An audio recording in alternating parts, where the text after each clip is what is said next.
Well, the time now is 24 minutes to 1, and I welcome into the studio my lovely guest of the day. It's the author, Justin Newland. Welcome, Justin. Yeah, thank you very much, Steve. Glad to be here. Thank you so much for coming in. Now, Justin's coming to tell us about his book, The Genes of ISIS, and we'll talk about that in some detail in a moment. But let's find out a little bit about you. Where were you born? Where are you from originally? I was born in Rochford, near Southend in Essex. Gosh, I don't know that area at all. Yeah. You went to school around there, presumably? I did, yes. Were you anxious about going back to school in September? Do you remember that?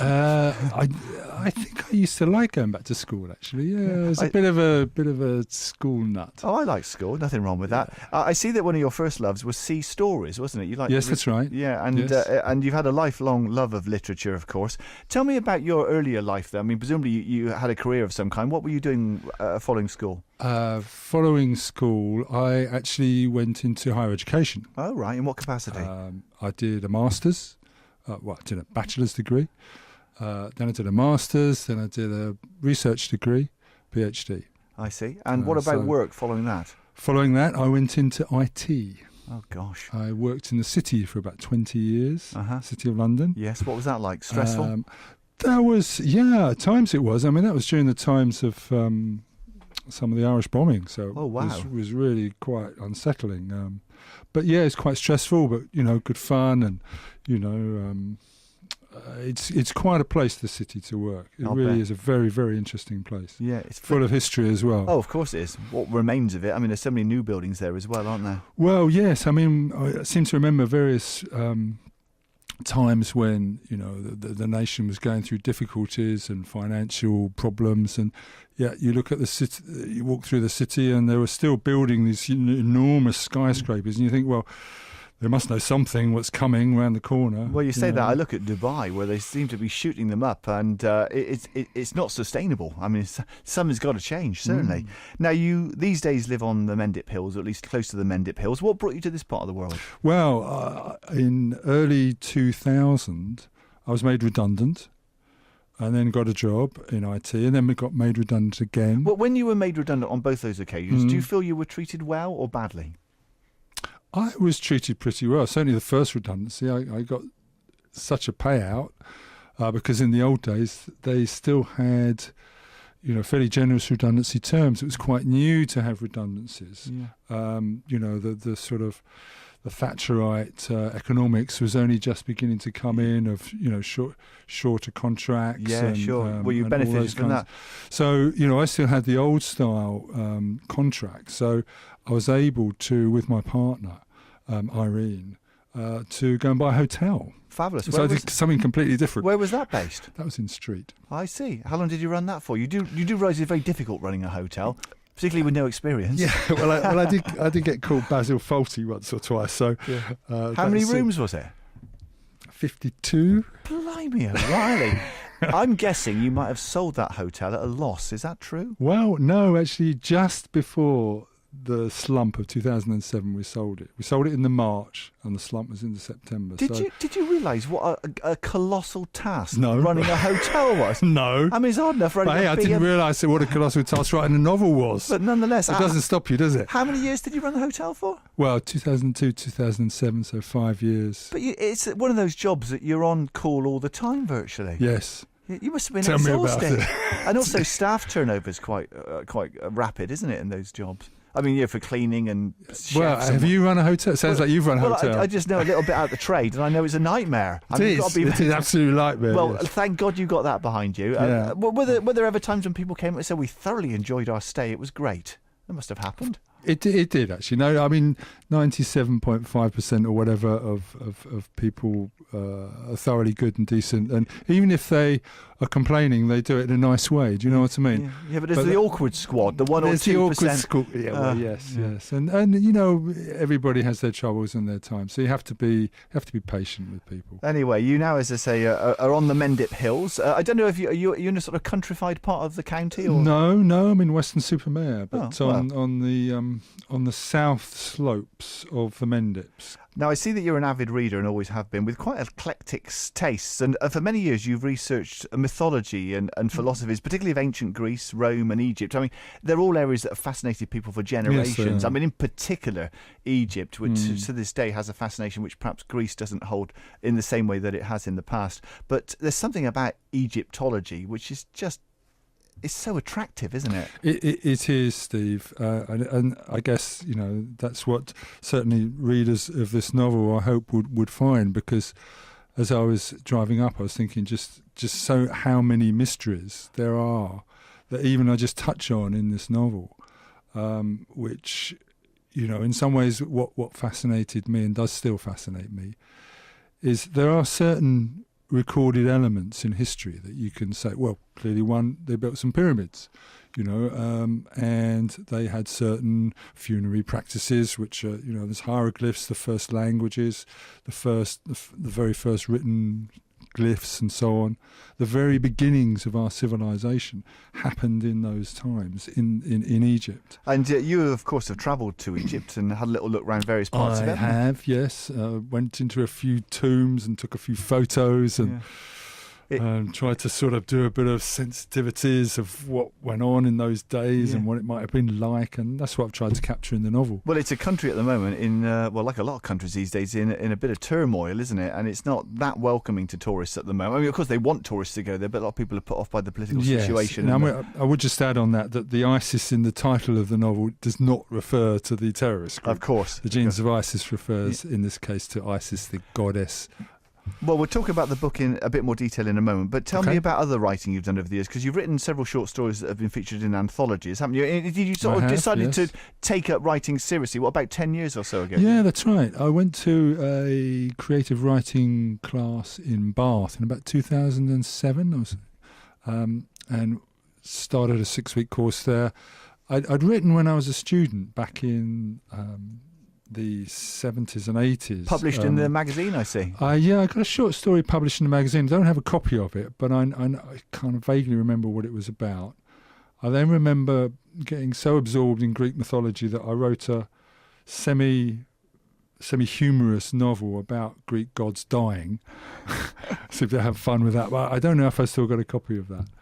And then, after many years of writing more non-fictional researches and reports for business and my own studies of things, thought, well, the hotel's sold, I've got a few pennies, I can sponsor myself to, in a new career. Sure. Well, you've written, as I say, several short stories that have been published in anthologies, and people can find out more details on your website. You've written some ghost stories as well, haven't you? Yeah, there's a few ghost stories. There's one there's one in hidden Bristol, with the Bristol writers.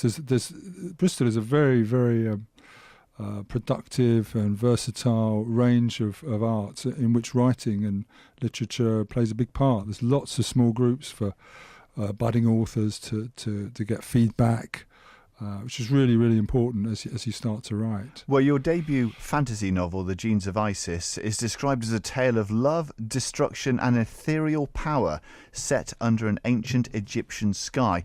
And the actual process of writing this was quite a long one, because I know you wrote it or wrote most of it, and then an editor got involved and sort of cut it to pieces a bit. He did, yes, and rightfully so. I mean, I'd been schooled in the classics, basically, of literature, the Dostoevsky, Albert Camus, Borges, a lot of whom wrote in what was called the omniscient point of view, where the author kind of sees everything, and the narrator is like some supernatural being who knows everybody's feelings, everything they say and everything they do. But that style of writing has gone out the window, and now it's what's called point of view writing or third person writing. So everything is from a character's point of view. So I'd written the novel initially from an omniscient point of view, and the editor said, look, sorry, it's not done this way anymore. You'll have to rewrite every sentence. Gosh, how galling. So, yeah, I couldn't face doing any more. I'd already spent 4 years on it. But you wrote 2 prequels, didn't you? So I then wrote 2 prequels. Yes, that's right, which are sitting there, as a lot of authors have novels which are sitting on the shelf. So that enabled me to get more into the style of the writing and also to work out a lot more of the backstory. Well, the title itself, The Genes of Isis, reveals, in effect, the twin strands of the book, doesn't it? Just explain that. Well, the Genes of Isis, yes, it reveals first the strand of the mythological, legendary aspects of the myth of Isis and Osiris, and the genes being the more scientific, the rational side, the genetics, because the story is about, in short, I wanted to speculate on the genesis or the genes of Isis of the human race. It's also wrapped up in the biblical story of Genesis, isn't it? Very much so, very much so. I mean, I took certain elements of that story. I took elements from a lot of other stories as well, from Babylonian myths, creation myths, from the Bible. There's even an ark in the story where people sort of sail into the dark blue yonder after the flood. It's interesting that you come in on the same day that a report's been in all the newspapers about the belief in religion declining to an all-time high. Fewer and fewer people are believing in official religions. And we're talking about the myths of Egypt and also talking about biblical stories as if they're myths, but there are still people, perhaps in America, who firmly believe in the Old Testament. Yeah, it's true. I often have wondered whether the book might actually do better in America. But I think there's a difference, Steve, between the practice of religion. I haven't actually seen the full broadcast on that survey. And the belief in God or a supernatural being, a creator. Yeah, well, people often say they're spiritual in a sort of vague way, don't they? Because really, religion is just defined as a particular path that a person might choose to get back to or pay back for their life to that creator. Yeah. Well, I've even heard atheism described as a religion, so you can't win. Well, that's another story. Yes, that's right. Okay, well, remind us, if you could, for there'll be people listening now who don't know who the goddess Isis actually is. In a nutshell, who is the goddess Isis? Well, in a nutshell, the goddess was. In short, the letters describe the name. She is what is Isis. It's an unusual way of looking at it. But there is this ancient Egyptian myth which you referred to of Osiris, and Yes. he's the husband or partner of Isis. He was murdered by his brother Set, wasn't he? He was, yes, and therein lies the story. A rather gruesome story. In some ways, this is a metaphor for almost for the writing of a book, which I'll go into. But the myth goes as follows: that Set murders Osiris. He's not a very nice fellow, this Set, because he then dismembers Osiris, spreads the parts all around Egypt of the dismembered body. Isis, the good lady, then goes and finds all these parts, brings them back together, brings back the scattered parts, and miraculously brings him back to life.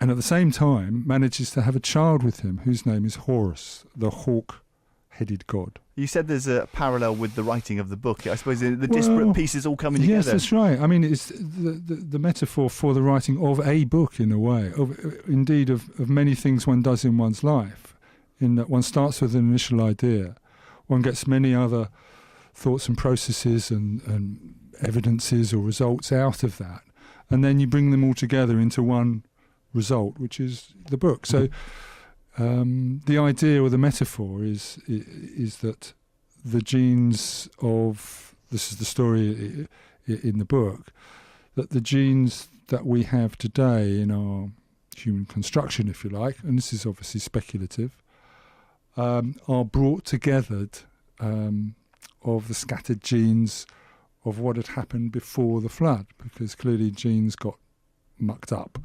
At least biblically so. And you use the device of a girl, a precocious girl, don't you, who dreams of releasing the surge. And the surge you describe as the next evolutionary step in mankind, in effect.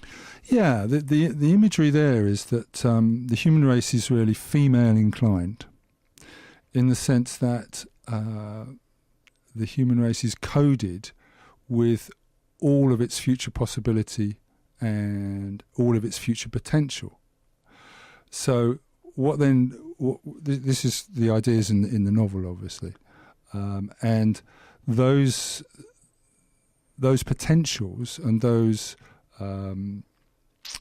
latent, dormant potentials then get activated by, divine intervention, if you like. And in this case, I call it the surge, which is a good description of something appearing out of something that's already there. So activating, triggering things that are already in the human race. Yeah, well, you could sort of say That's something the like climate ideology. change. A change in temperature could snap that surge, and we could all suddenly change, or something along this, or maybe a Yes, that's chemical right. in food or something, anything like that. Yes, that's right. Well, the book's had nice reviews online, I've read, and it's got a lovely cover by an artist called Jim Burns. It's really nice, isn't it? It's a terrific cover, yeah, and many thanks to Jim. He's a very experienced artist, as you can see from the cover, and has done many works for fantasy and science fiction, mostly contemporary. I think he was quite interested to do this project because he hadn't done many fantasy stories set in ancient times. So this was quite attractive, isn't it? Yeah, it's got a lovely image on the front of the goddess, but also there's the temple underneath her with DNA winding along the towers, and the DNA ends in a serpent's head, which is Yes, rather that's clever. right. Yeah. Now, I see that you're working on a novel featuring the Great Wall set in Ming Dynasty China. Is that still going Well, ahead? yes, just something completely different, Steve. Yes, you have to test yourself. Well, that sounds like an easy novel to write, so that shouldn't take you too long. Well, yeah, I'm at the beta reading stage, which means it's gone out to friends and other authors to make comments on. And in the next month or so, I'm hoping to do a final draft. Well, the new book is called The Genes of Isis. In fact, you've got its own website, haven't you? It's thegenesofisis.com, Yes. which people can look at, and your own website, which is justinnewland.com. If you enjoy hard-to-classify fiction, if you want a different take on the world and world history with an original supernatural bent, you'll find it here. Very well received, an elegant hybrid of history and thoughtful fantasy. You must be pleased with the way that people have responded to it. I am, yes, but there's always room for more reflection, more comment, more reviews, and I'd encourage anybody who does kindly take up and buy the book and read it, which is available from Amazon. Do post a review. Let's hear your thoughts.